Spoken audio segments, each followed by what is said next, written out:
Hey guys, it's Alec Torelli, and welcome back to Ask Alec, where I take your questions on anything poker related and answer them in quick short videos right here on my YouTube channel. So today's question comes from Alex R, who says, in your opinion, what kind of stuff do good regular poker players, aspiring professionals, have to work on to become even better?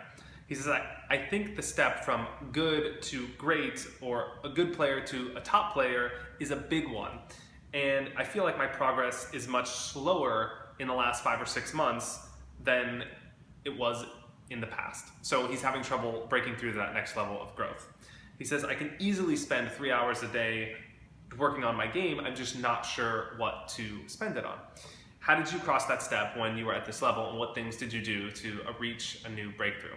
So I think, Alex, this is a great question. I know a lot of you are in similar situations where maybe you don't have 3 hours a day to work on your game. Maybe you have 4 or 5 hours a week, but even still, you feel like you're a hamster running in wheels. You're like, what do I do with my time? So I think specifically in your spot, Alex, there are 2 ways that are important to improve at poker. There are always 2 different styles of improvement you can do, but especially when you are an aspiring professional, there's really 2 different areas of your game and yourself that you have to work on to become better. One is being better at playing poker, and that means everything strategic and tactical. So you want to do things like analyzing hands after you play, talking with other good players about hands that you've played, or doing all the math and the numbers, running the equities, using poker programs like Poker Cruncher or Flopzilla, or whatever it may be, to actually analyze the in-depth part of your game and do the mathematical analysis aspect of the game. In conjunction with that, while working on being better at playing poker, you also want to work on the psychological aspect of your game. So identifying different traits in different types of opponents that you can use to understand how to better play hands against different types of players. So what do you know about this person? What do you know about them as a person? What makes them tick that is indicative of how that person is going to react in a hand against you? So not just what does the math say, but in conjunction with the math, what does this person think, and how do I adjust my hand range that I'm giving to that person, or how do I adjust the way that I'm playing a hand based on my particular opponent? And you want to be doing this exercise for the people that you play the most against regularly, especially when you're playing live poker, because the psychology influences so much what you should be doing from a technical and a mathematical standpoint. So those are some of the things you could work on to be better at playing poker. Now, this is only half the battle, and I think if you really want to take a step in this direction, I just wrote a great book, The 4 Steps to Beating Anyone at Poker, which I'm really excited about. You can get on my website, alectorelli.com, and it's a guide to making decisions, and it tells you all the math and psychology aspects of the game that you need to work on. It applies different strategies towards tournaments and cash games, as well as live poker and online poker, and it gives you sort of different ways to make decisions in each facet of poker that I think are unique to each different game, and different adjustments you should make, and ultimately a blueprint for how to think about decision making in general. So check that out if you really want to jump a step up. I think it's really meant for players at your specific level.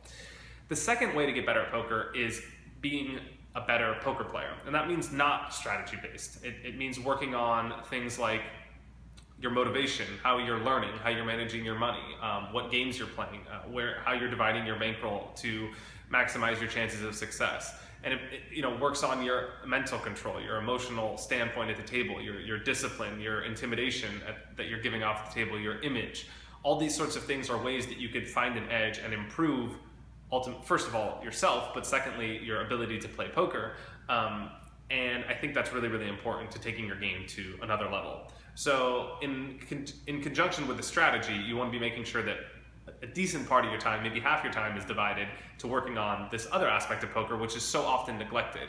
I think it starts with having good goals, and starts with having a focus and an intention of something you want to work on, and then making sure you find time to work on the things that are a little bit harder, or maybe a little more esoteric, a little less fun perhaps, a little less obvious to begin with, but that will give you equal stride and importance to gaining an edge at the table. And first of all, it starts with knowing yourself, with what you need to work on. Maybe, for example, some things I hear from a lot of my readers and clients is that they really struggle during long sessions. They have trouble focusing after 3-4 hours.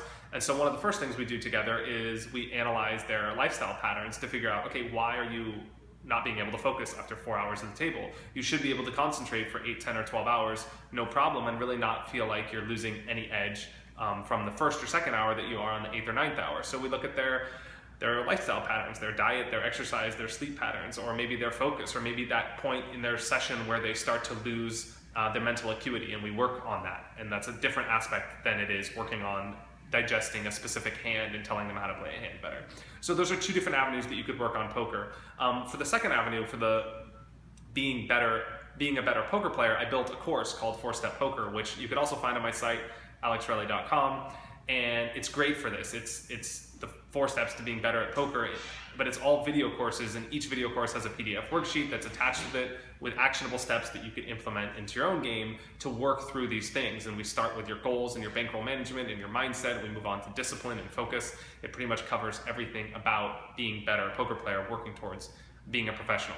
So those are some things to take into account for you. And I think those are great resources to help, and some good exercises for you as well.